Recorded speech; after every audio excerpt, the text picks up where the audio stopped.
బయటపడిన తర్వాత నేరుగా పోలీస్ స్టేషన్కి వెళ్ళడం, వాళ్ళ కొంతమంది పెద్దలను తీసుకొని అక్కడికి వెళ్ళిన తర్వాత ఘటనకు సంబంధించి మొత్తం సిఐకి వివరాలు వివరించడంతో పాటు అక్కడ నుంచి కేసు మొదలైంది. వాళ్ళు మొత్తం కూడా ఈ యొక్క పగడాల విజయ్ కుమార్ అలియాస్ చంటిని అదుపులో తీసుకున్నారు. దాంతో పాటు అసలు దీనికి పాత్రధారి సూత్రధారి ఎవరు అనే దానిపై కూడా పూర్తిగా వివరాలు సేకరించుకున్నారు. Saida right, thank you Bhaskar. So present Khammam జిల్లాలో చోటు చేసుకునే ఇన్సిడెంట్ వినడానికి నిజంగా ఒక సినిమా ఫార్మాట్లో, స్క్రిప్టెడ్ ఫార్మాట్లో ఉంది, కానీ వాస్తవానికి ఇది ఖమ్మం జిల్లాలో చోటు చేసుకున్న సంఘటన.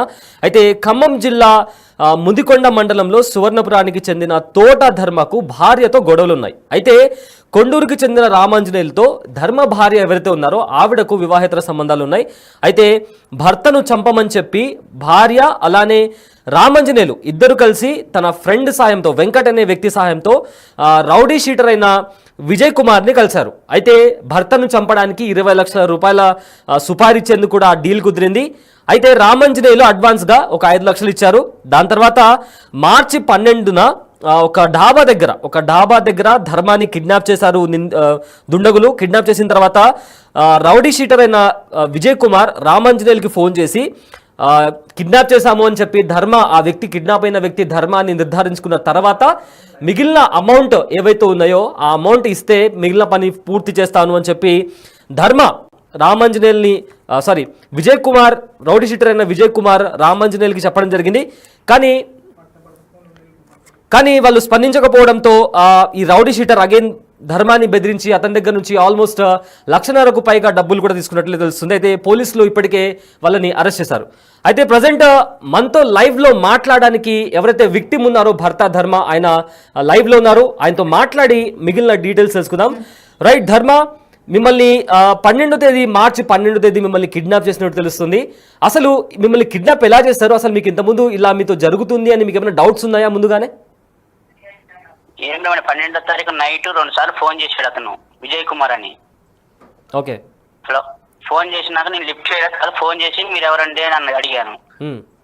అడిగితే నేను పలానా పగడాలు చంటి, నేను పలానా ఇట్లా మాట్లాడుతున్నా మీతో మాట్లాడేది అని చెబుతాడు. చెప్పిన తర్వాత మీదే ఊరండి అని అంటే మాది అగ్రహారం అంటాడు. అగ్రహారం అంటే అగ్రహారం మా అక్క కొడుకులు ఉన్నారు, మరి వాళ్ళు తెలుసా అంటే వాళ్ళు నాకేం తెలియదు, వాళ్ళు మా ఫ్రెండే, మా బావే ఫోన్ చేస్తా కానీ అతను చేస్తాడు. చేసి అతన్ని బ్రిడ్జి కింద బ్రిడ్జి మీద రా నీకు అన్ని చెబుతాను ఆయన పిలిపించుకుంటారు. ఓకే, పిలిపించుకున్నాక వాడు మావాడు అడిగి పోయిన తర్వాత వాడి ఫోటో చూపించి ఇట్లా డబ్బులు ఇచ్చిండు 5 లక్షలు, మీవాడి మీద బాగా డేంజర్ ఉంది, అర్జెంట్గా రమ్మను, అన్ని విషయాలు చెప్తాను నన్ను పిలిపించుకుంటారు ఆడికి. ఇంకా ఆడికి పోయిన తర్వాత నా గొంతు మీద కత్తి పెట్టి వాడికి ఫోన్లు చేస్తుంటారు. నేను పట్టుకొచ్చి నేను నా కాడికి వచ్చిండు, నువ్వు సుపారీ ఇస్తాను కదా, డబ్బులు ఇస్తావా ఇవా అని వాళ్ళకి ఫోన్లు చేస్తాడు. వాడు నైట్ అంతా స్పందించకపోతే నైట్ 3 గంటలు 2 గంటలప్పుడు మనం కారు ఎక్కించుకొని ఆ కారులో చుట్టూ మనుషులు పెట్టి కత్తులు మీద పెట్టి ఇక నైట్ అంతా జగన్నాథపురం, పొద్దుటూరు, చింతకాని, బస్సు, బోనకల్లు అన్ని తిప్పుతారు. నైట్ అంతా తిప్పుతూనే ఉంటారు ఇక్కడ కారులో.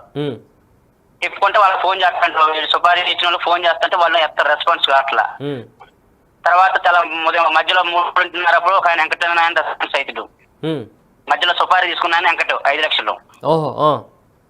ఆయన అయినాక ఇతను ఆయనతో వాయిస్ మాట్లాడుతుంటాడు. మరి వాడిని బట్టపుచ్చి నేను ఈయన జావదంగా బతకాలన్నా, మరి ఇన్ని కోసేస్తున్నా, మీరు డబ్బులు ఇస్తారన్నారు, ఇంక లేదు, ఏంది మీ పరిస్థితి ఏంది, నన్ను చేయమన్నారని అడుగుతాడు.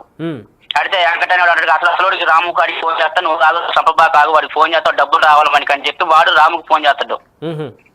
రాము ఎంతకి ఎత్తాడు ఫోన్. ఎత్తకపోతే వీటితో డిస్కషన్ చేస్తే తెల్లవారుజామున 6:30 అవుతుంది. 6:30 అప్పుడు మళ్ళీ రాము అప్పుడు ఫోన్ చేస్తాడు. అప్పుడు ఫోన్ చేసి వీడియో కాల్ నన్ను చూపిస్తారు, కత్తులు పెట్టి నన్ను చూపిస్తారు, ఈడేనా అని అడుగుతారు. అడిగినప్పుడు వాడిని చంపాలని అంటాడు రాము అన్నాడు. అన్న తర్వాత ఈ కిడ్నాప్ చేసిన ముందు డబ్బులు పంపితేనే నేను చంపుతాను, ఆ డబ్బులు పంపంటే అట్లా డిస్కషన్ జరిగింది. జరిగిన తర్వాత వాడు గంటలో ఇస్తా డబ్బులు, నీకు ముందైతే సాగుబట్టు గంటలో డబ్బులు తీసుకొచ్చి ఇస్తా అంటాడు. తర్వాత ఎక్కడ డబ్బులు చేయడు, ఎక్కడ డిస్కషన్ తెల్లారుజామున మొత్తం ఫోటోల్లో కలిసిన తర్వాత ఇక వాడికి డబ్బులు ఇట్లా నిర్ధారించుకొని నా మెల్లో ఉన్న చైను, నా మెల్లో ఉంగరాలు, చేతుకున్న ఉంగరాలు మొత్తం కత్తులు పెట్టి బెదిరించి తీసుకుంటారు. వాడు డబ్బులు ఇట్లా ప్రెస్టేషన్ లో నాయి తీసుకుంటారు. నువ్వు కూడా డబ్బులు కొట్టాను నన్ను బెదిరించి కత్తులు పెట్టి బెదిరించి 1,50,000 కొట్టించుకుంటారు. 1,50,000 డబ్బులు, ఉంగరం, చైన్ తీసుకున్న తర్వాత వదిలిపెట్టిన వెళ్ళిపోతారు వాళ్ళు. అదే అండి జరిగింది. అయితే ఇప్పుడు దీంట్లో మీ భార్య కూడా ఇన్వాల్వ్ అయినట్లు తెలుస్తుంది. సో ఏంటి ఎందుకు ఏంటంటే చెప్పండి. నేను అక్కడికి వెళ్ళిన తర్వాత మా మిసెస్ ని 11వ తారీఖు తునిలో ఫంక్షన్ ఉంటది. ఫంక్షన్ కి పంపించుకుంటా, నేను రేపు పొద్దున్నే నాకు పెనగంచి స్కూల్లో ఫంక్షన్ ఉందమ్మా, నేను రావాలి కాదు అని చెప్తాకి. అయితే ఆ విషయం ఈ కిడ్నాప్ చేసినోడు, అరే రేపు పెనగంచి స్కూల్ పోతున్నావు నువ్వు, కానీ మామిడి నేను చంపుతున్నా అని ఈ విషయం వీడు చెప్తాడు. ఓకే. అయితే దాని క్లారిటీ నేను చెప్పింది ఆమెకి, ఆమె వీడికి ఇచ్చింది ఇన్ఫర్మేషన్, వీడికి తీసుకుండు అనేది క్లారిటీ ఉంది నాకు. ఓకే. అయితే ఇప్పుడు ఇన్వాల్వ్మెంట్ ఉందని. ఓకే ఓకే మరి మీరు ఇన్వాల్వ్మెంట్ ఉంది.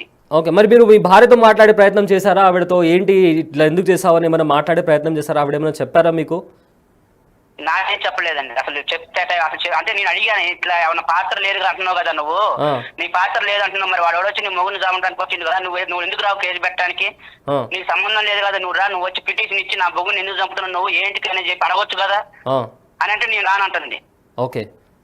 నేను రానంటే రాను, నువ్వు చచ్చితే నన్ను అంటానే అంటుంది తప్ప నువ్వు వచ్చిన ఏం కదా ఆయన ప్లాన్ లో ఉంది. ఓకే. చెప్పింది నిన్న చూసి సాయంత్రం కదా నాకు తెలిసిన ఈ విషయాలన్నీ కూడా. నేను వాళ్ళు ప్రెస్ మీట్ పెట్టి రిలీజ్ చేసినాక అట్లుందని తెలిసింది. ఇప్పుడు కన్ఫర్మ్ చేసుకున్నాం కాబట్టి మనం ఏం మాట్లాడతాం మనం తనతో. ఓకే, మరి మీరు పోలీసులకు కంప్లైంట్ ఇచ్చారు, ఇప్పటికే పోలీసులు కొంతమంది అరెస్ట్ చేసినట్టు తెలుస్తుంది. మరి మీకు ఇంత ముందు కూడా ఫర్దర్గా ఏమైనా థ్రెట్ ఉందని కూడా ఇంకా మీరు అనుకుంటున్నారా? మరి ప్రొటెక్షన్ పోలీసుల నుంచి తీసుకునే ప్రయత్నం చేస్తున్నారా? 100% థ్రెట్ ఉంది. వాడు సంచి అన్నోడు ఆ స్టేషన్ లోనే బయటకు ఉంటా నాశనం చేసిన నీ సంగతి చూస్తాడు అని చెప్పుకుంటూ పోతుండు. 100% థ్రెడ్ 100% ఉంటుంది, 1% కాదండి. ఓకే, మరి బయటకు వచ్చినాక నన్ను చంపడం కూడా గ్యారంటీ. మరి ఫర్దర్ గా ఏంటి యాక్షన్ తీసుకుంటున్నారు? మీ భార్య పట్ల కానీ లేదా మిమ్మల్ని చంపాలని చూసిన వాళ్ళ పట్ల కానీ మీరేంటి, మీ యాక్షన్ ఆఫ్ ప్లాన్ ఏంటి ఫర్దర్ గా? నా యాక్షన్ ఇప్పుడు చట్ట ప్రకారంగా మనం ఇప్పుడు చెప్పిన చట్టంలో ఎట్లుందో తీసుకున్నారు, వాళ్ళు చట్ట ప్రకారంగా కేసు పెట్టారు, జైలు తోలారు. ఓకే. ఇక చట్టం చేస్తే వాళ్ళు అటు తెలిసిద్ది, మనం చేసేది ఏముంటదండి అందులో. Okay okay. ఇంకా నా భార్య దాంట్లో బాగా ఇన్వాల్వ్మెంట్ ఉందని తేలిపోయింది కాబట్టి మనం వెళ్ళిపోవడానికి సిద్ధంగా ఉన్నాం కదా. ఇప్పుడు నా పిల్లగాళ్ళు అయిపోయారు, నా పిల్లగాళ్ళ జీవితాలు నాశనం చేశారు వాళ్ళు. 2 చిన్న పిల్లగాళ్ళు 9th 8th 7th చదువుతున్నారు, వాళ్ళ జీవితాలు నాశనం చేశారు ఇలా కామన్ కోరికల కోసం. నా భార్య అండి ఇప్పుడు దాని గురించి ఆలోచన, మేము పిల్లగాళ్ళ గురించి ఆలోచిస్తాను, ఎట్లా భవిష్యత్తు ఆలోచిస్తాను ప్రస్తుతం. మేము ప్రస్తుతం డిఫరెన్స్ లో ఉన్నాం, ముందు నేను డిఫరెన్స్ లో వెళ్ళిపోయినా. అసలు నేను ఊళ్ళో ఇంత ఘనం చేసి 10 సంవత్సరాలు సర్పంచ్ చేసిన ఈ ఊరు, ఇంత చేసి ఒక్కడికి అన్యాయం చేసిన లేడు, నాకేంది ఇలా జరిగిందని డిప్రెషన్ లో ఉండిపోయాను ప్రస్తుతానికి. మనోడు మీరు ఫోన్ చేస్తారని చెప్పట్లేదు, కొద్దిగా రిలాక్స్ చేసుకోండి ఇప్పుడు అంతే. ఓకే, బాగా డిప్రెషన్ లో ఉండండి నేను. జరిగింది అయితే ఇది విషయం. Okay right. ఒక లాస్ట్ క్వశ్చన్, ఇప్పుడు మీకు దగ్గర నుంచి వాళ్ళు రౌడీస్ ఎవరైతే డబ్బులు తీసుకున్నారో సో అది రికవర్ చేసుకున్నారా? మరి పోలీసుల స్వాధీనంలో ఉన్నాయా? అసలు పోలీసులు ఏం చెప్తున్నారు? వాళ్ళు మీకు భరోసా ఇచ్చారా?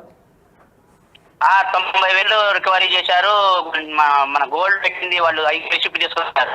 ఓకే, వాళ్ళ దగ్గరే ఉన్నాయి. నిన్న రెమ్యూ రిపోర్ట్ లో చూపించినా తెలిసింది మాకు కూడా.